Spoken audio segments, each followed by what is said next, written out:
जो परमधाम की एक सखी हेम कुंवर की वासना थे, उनके गुरु पन्ना के स्वामी श्री प्राणनाथ जी थे, उनके सदगुरु थे।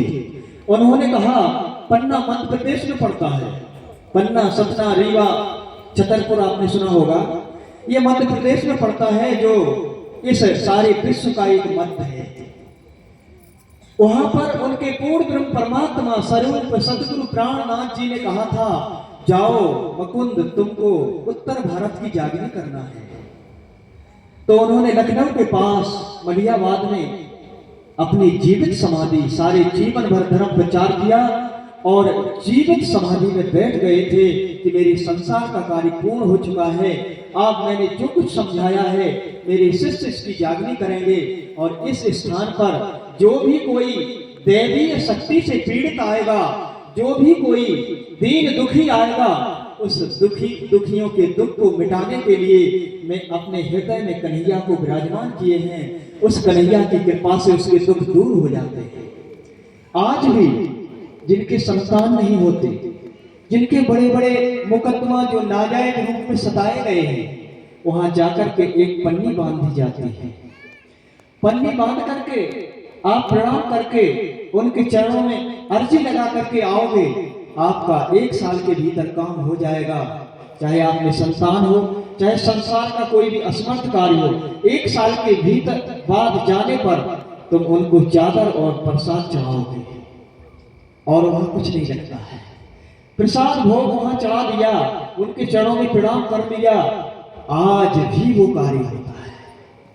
तो मेरे प्यारे सुंदर साथ जी, सत्य की आत्माएं सत्य को स्वीकार करती हैं, सत्य के साथी सतवाणी को ग्रहण करते हैं, सत्य के साथी सत्य मार्ग पर चलते हैं। असत व्यक्ति कभी भी सत्य का सम्मान करता नहीं। सत्य और असत का विरोध होता है। जहां असत कार्य होते हो, चोरी जुआ व्यभिचार होता हो, वहां सत्यवादी लोग उनके यहां पानी भी नहीं पीते, वहां ठहरते नहीं। और जहां सत्यवादी लोग रहते हैं, वहां असतवादी लोग कभी आते नहीं। इसीलिए तो सत्य थोड़ा होता है, असत का ब्रह्मांड है, असत का बहुमत है यहां। और केवल कलयुग में ही नहीं, सतयुग सबसे प्रथम युग होता है। सतयुग में नरसिंह अवतार हुआ और नरसिंह अवतार में केवल भक्त प्रहलाद ही भगवान का नाम का जाप कर रहे थे। और उनका पिता हिरण्याकश्यप पूरे देश का सम्राट था और उसने कहा था, कोई परमात्मा का नाम ना ले, जो कोई परमात्मा का नाम लेगा तो मेरी इस तलवार के घाट से उतर जाएगा। लोग हिरण्याकश्यप की जय जयकार बोलते थे, पर कोई भगवान का नाम लेता नहीं था। तो असत्य का बहुमत था और सत्य तो बहुत ही थोड़ा था। लेकिन अच्छी तरह से समझ लो, सत्य कितना भी थोड़ा हो, कितना भी सत्य थोड़ा हो, लेकिन विजय तो सत्य की ही होती। भले ही आप थोड़ा चलना सीखो, सत्य पर चलना सीखो। ये मत के यहां अधिक लोग प्रणामी नहीं हैं तो हमारा धर्म छोटा समझो, नहीं। तुम्हारे धर्म की चर्चा व्यास जी भी नहीं कर सकते, तुम्हारे कृष्ण के स्वरूप का वर्णन व्यास भी नहीं कर सकते। उन्होंने तो हुक्म से किया, पर तुम्हारे ऊपर तो आदेश है। ब्रह्मा विष्णु महेश भी कन्हैया तेरी लीला काउने ना जानी, ब्रह्मा ना जाने और विष्णु ना जाने और भोलो नहीं पहचाने, ऐसे तेरे पार ब्रह्म है।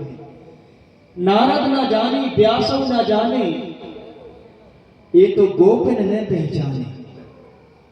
गोपियां जानती थी कृष्ण क्या है।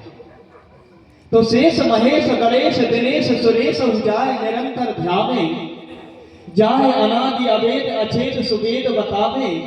नारद से सुख व्यास रटे, पुन खोजे तो पुन पार ना पावे। और ताए अहीर की छोहरियां छछियावर छाछ पे नाच नचावे। वो ब्रह्मात्माएं ही ब्रह्म को जानती हैं, जो उत्तम आत्माएं होती हैं वो धर्म की ओर पहले से बचपन से ही उनका स्वभाव होता है, कभी भी वे अधर्म के कार्य को स्वीकार करते नहीं हैं, झूठ और कपट से सदा दूर रहते हैं। उनका स्वभाव पहले से ही उत्तम होता है, पवित्र होता है, स्वच्छ होता है, इसलिए उनकी वृत्ति पहले से ही परखी जाती है। होनहार बिरवान के होत चीकने पात। होनहार वृक्ष के छोटे से पौधा के पत्ता बता देते हैं कि ये वृक्ष आगे होनहार होगा, और जिस वृक्ष के पत्ते मुरझाए हुए पहले से ही होते हैं, वो वृक्ष को कितनी भी दवा डालो, कितनी भी सेवा करो, लेकिन होनहार के बराबर कभी होने वाला नहीं। इसलिए प्यारे सुंदर साथ जी, असली और नकली को मिलकर के जगत की रचना हुई है।